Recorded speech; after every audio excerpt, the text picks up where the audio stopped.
Bismillahirrahmanirrahim. Assalamualaikum warahmatullahi wabarakatuh. Ananda Soli Soliha, masih semangat ya untuk belajar? Hari ini kita akan belajar tema 2, subtema 2 tentang manfaat energi.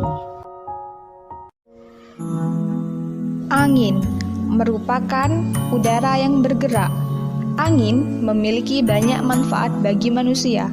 Salah satu manfaat energi angin adalah sebagai sumber energi bagi pembangkit tenaga listrik. Pada pembangkit tenaga listrik, angin terjadi perubahan energi dari energi gerak menjadi energi listrik.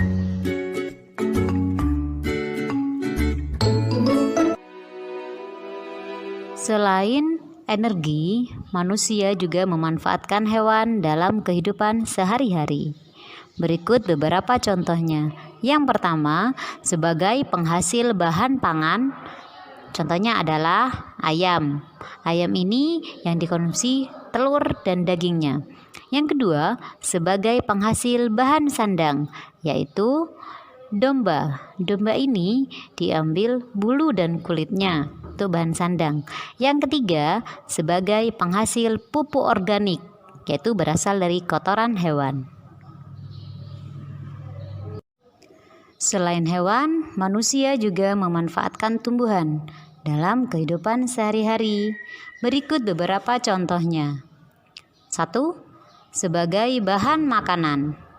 Contohnya ada tanaman padi yang menghasilkan beras. Kemudian yang kedua, sebagai bahan bangunan. Ada tanaman jati atau pohon jati dan lain-lain. Kemudian yang ketiga, sebagai bahan obat. Di sini bisa kunyit dan lainnya. Kemudian yang keempat, sebagai bahan sandang. Ada tanaman kapas. Maka dari itu, kita harus paham apa yang menjadi hak dan kewajiban kita dalam pemanfaatannya. Sekarang, apa sih perbedaan hak dan kewajiban itu? Hak adalah sesuatu yang mutlak menjadi milik kita dan penggunaannya tergantung kepada kita sendiri. Sedangkan kewajiban adalah sesuatu yang dilakukan dengan tanggung jawab. Nah, sekarang contoh pelaksanaan hak dan kewajiban dalam sumber daya alam itu seperti apa? Contohnya begini. Kita berhak menggunakan listrik untuk aktivitas sehari-hari. Itu merupakan contoh hak. Nah, kewajiban kita apa?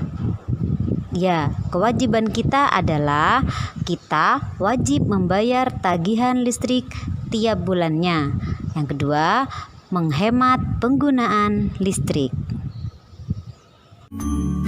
Minyak bumi termasuk sumber daya alam yang terkandung di dalam perut bumi. Minyak bumi diperoleh dari proses penambangan. Persediaan minyak bumi sangat terbatas. Oleh karena itu, kita harus menggunakan minyak bumi secara hemat dan tepat. Minyak bumi dapat diolah menjadi bahan bakar, parafin, plastik, dan aspal.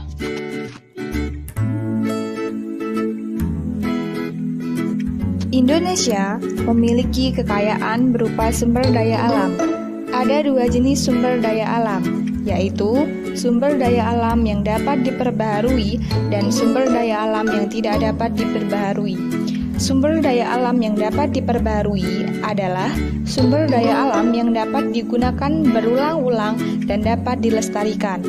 Contoh sumber daya alam yang dapat diperbarui yaitu tumbuhan, hewan, udara, air, dan sinar matahari.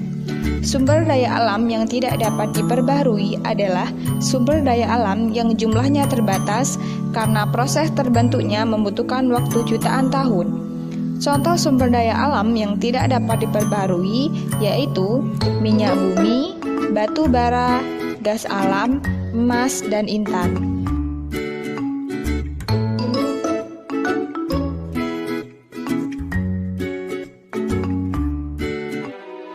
Yang pertama, Sumatera. Pulau Sumatera memiliki banyak pegunungan. Kondisi ini dimanfaatkan manusia untuk menanam tanaman budidaya seperti kopi, lada, coklat, tembakau, karet, dan kelapa sawit. Pulau Sumatera pun kaya dengan hasil tambang seperti minyak bumi, batu bara, dan timah. Kelapa sawit dimanfaatkan untuk bahan baku pembuatan minyak goreng. Minyak bumi dan batu bara dimanfaatkan untuk bahan bakar. Yang kedua, Jawa. Pulau Jawa memiliki pegunungan, dataran tinggi, dataran rendah, dan pantai. Daerah pegunungan dan dataran tinggi merupakan tanah perkebunan teh, kopi, dan kina. Dataran rendah Pulau Jawa merupakan lahan persawahan yang subur di Indonesia. Salah satunya daerah Karawang yang terkenal sebagai lumbung padi. Pesisir pantai Jawa banyak dimanfaatkan untuk budidaya ikan laut, rumput laut, pertanian garam, dan penjemuran ikan asin.